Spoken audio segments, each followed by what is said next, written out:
အားလုံးမင်္ဂလာပါဒီနေ့မှာတော့ကျွန်တော်တို့အချိန်မှာဒီတင်းတိတ်တွေဖြစ်ပြီးတော့လင်းစေးတွေလိမ့်နေပေါ့နော်ဆေးလိမ့်ပြီးတော့မှအထက်မှာပါဝင်တဲ့ chemical တွေကြောင့်မလို့မျက်နှာတွေပို့ပြီးတော့ဒီပိုးဆိုးသွားတော့ဆေးလာကူတဲ့ကျွန်တော်ရဲ့ customer အမှားပေါ့နော်ဒီအမှားကိုတင်းတိတ်တွေတက်တာသွားတာနဲ့ပတ်သက်ပြီးတော့မိကုန်းလေးတွေနေငယ်မိမှာဖြစ်ပါတယ်အမှားမင်္ဂလာပါဟုတ်ကဲ့ပါမင်္ဂလာပါမင်္ဂလာပါအမှားဒီကျွန်တော်အချိန်မှာဆေးကလာပြဖြစ်တာဘာဖြစ်လို့လာပြဖြစ်တာလဲတင်းတိတ်တဲ့လို့ပေါ့နော်ဆေးသုံးလိုက်တော့တင်းတိတ်တွေပုံများလာဟုတ်ကဲ့ပုံများလာတဲ့အတွက်ကြောင့်မို့ကျွန်မဆေးခန်းလာပြဖြစ်တော့ပေါ့နော်ဆေးရကိုရုပ်ကြည့်ရပေါ့နော်ရုပ်လေးရုပ်ကြည့်ရတဲ့ line မမတွေ့လို့ပေါ့နော်လာပြတာပေါ့နော်ဟုတ်ကဲ့ဘယ်ရည်လာတာလဲကော့တောင်းမျိုးလာတာပါကော့တောင်းကလာတာဟုတ်ကဲ့ပါအဲ့တော့ဒီဆေးကန်းဆလာတော့ကဒီကျွန်တော်နဲ့ consultation လုပ်ပြီးတော့စကားပြောပြတဲ့အချိန်တုန်းကဒီကုသမှုပေါ့ဒီယောဂမြင်မြန်တက်တာဖို့အတွက်ကုသမှုကြာရင်ဘယ်လောက်ထိပြောထားလဲပြီးတော့အခုရောကိုလိုချင်တဲ့ရလက်ကိုအခုချိန်မှာရနေပြီလားပေါ့ဆရာပြောတာတနည်းလောက်ကုရမှာပြောပေါ့နော်အခုကရလက်က2လလောက်ပဲပေါ့နော်2လလောက်နဲ့2လလောက်နဲ့မှာပဲဟိုကမျော်လက်ထားတဲ့ဆဲပို့ပြီးတော့ကောင်းတာပေါ့နော်အဲ့လိုမျိုးမျက်နှာဒီလောက်တက်တာသွားမှလည်းမထင်ဘူးလေ2လပဲရှိသေးတယ်ဆိုတော့1လနဲ့1လကုပြီးသွားပြီးချိန်မှာနောက်ထပ်ဆေး1လပြည့်လို့လာပြပြီးတော့နောက်ထပ်တစ်ခါ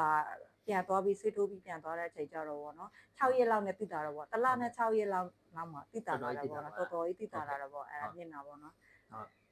အရင်တော့ဆိုရင်ဒီဘေးတွေပါနော်ဒီအရေးတွေများတယ်ဒီနှစ်ချင်းတွေမှာရောအခုဆိုအဲ့ဒီနှစ်ချင်းနေရာတွေကတော်တော်ကြီးကိုတက်တာသွားတယ်လုံးဝမရှိသလောက်ကိုဖြစ်သွားတာပေါ့နော်တော်တော်တွေကဒီနှစ်ဖူးနဲ့ဒီဘေးလေးမှာပဲနည်းနည်းကျန်နေတယ်ဘေးစီလေးနည်းနည်းဒီကျန်သေးတယ်ပေါ့ဟုတ်အဲ့တော့ကျွန်တော်ဟို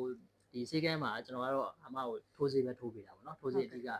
တလာချပြီးတော့နှစ်ကြိမ်ထိုးပေးပြီးတဲ့အချိန်မှာဒီ2လမြောက်မှာတော်တော်ကြီးတည်တာသွားတာကျွန်တော်ဆိုရင်အမကိုဒီဆေးအရင်တော့လိမ့်တဲ့ဆေးအကုန်လုံးရက်ခိုင်းတာဗလဲဆေးမှာမလင်းခိုင်းတော့တာဒီ skin care နဲ့ထိုးဆေးနဲ့ပြီးတော့တောက်ဆေးနဲ့ပေါ့ဒါပဲအဓိကပေးတာပေါ့နော်အဲ့နဲ့ပဲတော်တော်တက်တာသွားတာပေါ့အဲ့တော့ဟိုကျွန်တော်တို့ကယုံကြည်မှုရှိလို့လာပြတဲ့အတွက်ကြောင့်မလို့အမတို့ကျေးဇူးတင်ပါတယ်ပြီးတော့ကျွန်တော်တို့ဒီဆေးကန်းရဲ့ဝန်ဆောင်မှုရောအမအနေနဲ့ဟိုဘယ်လိုမြင်လဲပေါ့နော်အဆင်မပြေတာရောရှိရင်လည်းပြောပြလို့ရပါတယ်စက်ပြပါတယ်ဘလို့ပဲပြေကောင်းတဲ့အကောင်လုံးစီရလဲ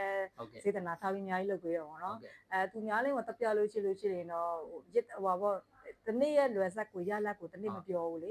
ဆရာနဲ့ကြတော့အများတိုင်းမေးတယ်ဟိုဒီစေကန်းဆရာမလေးလည်းမေးတဲ့ခါကျတော့ဓာတ်ပုံလေးပါလေးရိုက်ပြတာလို့ပါလို့လည်းပို့ပေးဖြစ်တယ်ပေါ့ view site ပါတယ်အရင်ကောင်းပါတယ်ဟုတ်ကဲ့ပါကျွန်မ10လည်းပြည့်တယ်ပေါ့နော်ကြိုက်လဲကြိုက်ပါတယ်ဒီညနာကောင်းသွားရင်လည်းနောက်ထပ်လေးကျွန်မအများကြီးလာလုပ်ပါအောင်ပါပေါ့နော်လိုအပ်တာလေးတွေပေါ့နော်ဟုတ်ကဲ့ပါဟုတ်ကျေးဇူးတင်ပါတယ်ပါကျေးဇူးတင်ပါတယ်ဆရာဟုတ်ကဲ့ပါ